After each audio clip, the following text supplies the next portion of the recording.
Ladies and gentlemen, boys and girls, powerhouse kings and queens, I'm Zoopy Goggins, I'm a frag freak, and I know what you're thinking. You're thinking, Zoop, it's not gender blender, it's gender bender. Well, let me tell you two things. First of all, there is nothing bent about me wearing a fragrance that is marketed towards the fairer sex. And secondly, it's my video, and it's whatever I say it is, okay? So, today I'm bringing you a fragrance that is marketed towards women, but I'm happy to wear it and I enjoy doing so. I own some, and I want to make a couple of comparisons regarding the whole gender thing with fragrances anyway, alright? So, unisex, for men, for women, what's it all about? I mean, there was a time when fragrances were just fragrances, right? But we know all about that. Let me point out a couple of things to you. First of all, right? If I was to go back to before Jean-Paul Gaultier Ultra Male was made and marketed, and say to Mr. Kurchan, have you thought about making that as a lady's fragrance? He may well have gone, way, and released it as such. Now, to me, this leans heavily feminine. And a lot of YouTubers will agree with that as well. It's very beautiful and it does maintain masculine aspects, and it's a men's fragrance, so, you know, who's to say? It's very nice, and I love that one as well. I'll do a review of that one at some stage as well. Then in the middle ground, we're going to go with another Gaultier one, which is Jean-Paul Gaultier Squared, which is marketed as unisex. And it does that job very well, very nicely indeed. That's easily wearable by a man or a lady, as are any fragrances in theory. That one is beautiful, okay? Then on the other side of things, we have, for example's sake, Elizabeth Taylor Passion for Women, which I think leans heavily masculine. I wear this one fairly often. That is a 75ml bottle, and it's half full, half empty, half full. And so, you know, it's all about what we're willing to put up with, what we enjoy wearing, and less to do with people's preconceived ideas of what's a men's fragrance and what's a lady's fragrance. So, stuff that, I say. Excuse me.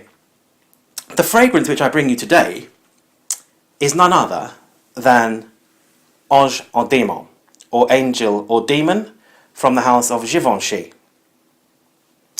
It is described as an oriental floral, and it was composed in 2006, or released in 2006, and the noses behind this are Jean-Pierre Bertin and Olivier Cresp.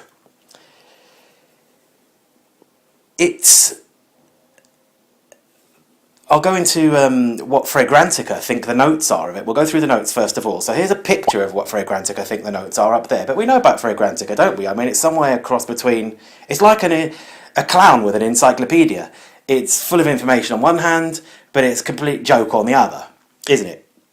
Then I'll give you a note breakdown, or like a list up here of what the actual notes are on Fragrantica. I'll scroll them up there somehow or whatever. I'll do my wizardry afterwards. And you can have a look at those two things. But I happen to know what the Givenchy site says the notes are on this, so I'll give you that. In the top, we have mandarin orange, we've got white thyme, and we've got saffron. Okay, then in the mid, we have lang lang and lily, and in the base, we have oak wood and tonka. Much more simple, and I'll be more inclined to go with the website's opinion and view on that one, seeing as it's their fragrance. Before I go into the note of what this smells like on me and stuff like that, I want to make one thing very clear. This is first and foremost a feminine fragrance, and it leans heavily feminine. And it's right in that regard, that it, you know, being produced and released for women is completely correct. And it is a sensational as a beautiful women's fragrance. So don't let me think that don't think that I'm trying to hijack this fragrance. It will be beautiful on a woman. Ladies, if you haven't tried this, please do so. But please bear in mind also that you need to like sweet fragrances. It's very sweet, and I would compare it in type of fragrance to something like Dior Hypnotic Poison or Forbidden by Police. I can't really think of any other comparisons directly to make, but it's that type of ballpark fragrance. So if you don't like that type of sweet thing, don't give it a try. If you can handle it or you like it, then do please. It's amazing.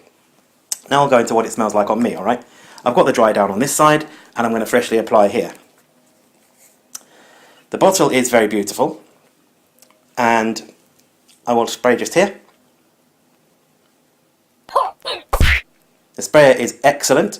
It comes out in quite a wide whoosh, so some of that actually missed on the top and bottom. I would suggest anybody using this, because it is quite expensive, to probably just face it towards your body and spray like that, so that any that misses your arm, if that's where you're going to spray it, then goes on your body. Because it is quite expensive, this one. It's a higher end designer fragrance. I happen to get mine for a very good price, and I'll go into that afterwards. So, I'm just going to let that calm down a tiny bit, because I don't want to inhale the fumes directly. I'm just going to give it a little wave like that. What I'll do is I'll give it the little... Okay, and I think we should be okay now. So the first thing that hits me about it is the sweetness. This is a sort of... it's almost like an almondy, marzipan, almost like a Play-Doh vibe type sweetness in here. It's quite sugary. And it's definitely a sugary sweetness, not a honey sweetness or an amber sweetness or something like that. It's very sweet and sugary. And then the second thing that hits me is the light florals. The light florals in this being the lily and the lang lang. And then it's going straight into a woodiness. It's going into a woodiness and an earthy depth with like another sweetness, and that'll going to be, I'm assuming, the tonka.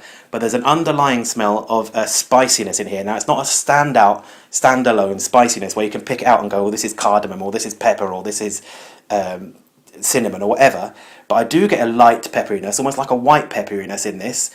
But it's very, very, very smoothly blended. It's like I say, it doesn't stick out very strong in any spice category. And then the one that I do really think that I can detect is cinnamon. So that's another slight sweetness there, isn't it? There's also quite a strong citric vibe in it. There is a strong citrus element here. Now, the one that's listed, obviously, is the mandarin orange, but I'm getting quite strong lemon. Now, the lemon, to me, it's not like a cleaning product, zingy sort of artificial type of lemon smell that people sometimes complain about. It's more, imagine if you got like a cup with some hot water in the bottom, added some white sugar, then squeezed a very good quality lemon, took the juice and poured that into the hot sugary water. That kind of sweet, juicy, full lemon kind of smell. There, I'm getting like it's quite strong. Now, when I tested this on my wife, Debbie, and on her, what comes through is the sweetness and the floral aspect. That comes through as through the duration of the wearing. On me, it's very sweet to start with, and that dies back. And on her, what becomes prominent is the floral aspect and the sweetness. On me, what I'm left with after the dry down, I'm going to smell it on this side, is a deep, earthy woodiness with a tonka type of sweetness and some light spiciness with some florals in the background. But the whole thing is very, very, very well blended together. I really had a long think about this before I tried to describe it, because initially I was like, how do I describe this? So, I mean, I've done my best. It's sweet, it's a tiny bit spicy, it's floral, it's very woodsy, and it's contrasting as well. Now, with the light floral aspect and the citrus aspect, you've got brightness and cheeriness and uplifting feeling in there. And then with the saffron and the woodiness and the tonka taking in a darker aspect, like a sort of earthy, deep down to earth kind of woody depth, then it's quite contrasting. And I think that's what the attempt at the Ange or demon, the angel or demon, the bright and dark thing is about, because it is quite contrasting. It has one side and the other at the same time, but beautifully blended together. Performance of this fragrance is stunning, okay? It outlives my hygiene routine. Okay, so basically, I need to take a bath before it's worn off. When people tell me things like, Amouage interlude lasts for 3 days on me, I'm like, are you telling me you haven't had a bath or a shower for 3 days? Okay, maybe your fragrance smells nice, but I can smell your arse from here, yeah? So go and have a wash, get out of my house. That's the thing, you know, with these fragrances, when your fragrance outlives your perfume, when your fragrance outlives your when your fragrance outlives your hygiene routine, you know it's long lasting, don't you? You're kind of like, my wrist smells lovely, but my armpits stink. I need to have a bath. The longevity is very, very good indeed. Projection, I've used this quite a few times, and if you can see, it's down to here. So I haven't used very much. Now 3 or 4 sprays with this one is enough. Now that's almost a foreign language to me. On this one I can go 1, 2, 3, and a little tiny half spray on my wrist just to be able to smell it like that, and that is enough. That is enough. When I then put a jacket on or something, that jacket is going to smell like this for days, just with that tiny little bit having been sprayed on me, right? So performance is excellent. It is an expensive fragrance. If you buy this retail, it's going to cost you roughly £70 for 100ml. I'm sure you can probably get it from discounters a bit cheaper and stuff like that. I was fortunate enough to get this one for £40 from eBay, and it is undeniably, 100% undeniably genuine as well. And the other one I got, which is exactly the same, I got for an absolute steal from a Facebook fragrance group. The other one cost me £26, and now that is just a joke price for this, because it is such good quality. So to cap, I love it. It's wearable for me. There's something addicting about it. Sometimes when I haven't worn it for ages, it will just pop into my mind and I'll go, I have to wear it. I'll sometimes get it out and I put it on a tester strip and I put it beside my bed and I can smell it for days. But it does smell very, very different on a tester strip than it does on my skin. It smells exceptionally different. And also on a female skin, at least Debbie's, and on mine it smells very different. So it retains a masculinity and a dark depth that I encourage men to try.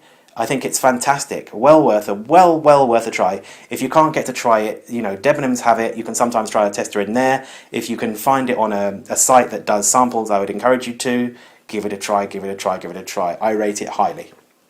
Okay, so that's been my review of Givenchy Ange or Demon, Angel or Demon by Zoopy Goggins. Hope you've enjoyed it. Hope it hasn't been too long and ranty. It wasn't really ranty, was it?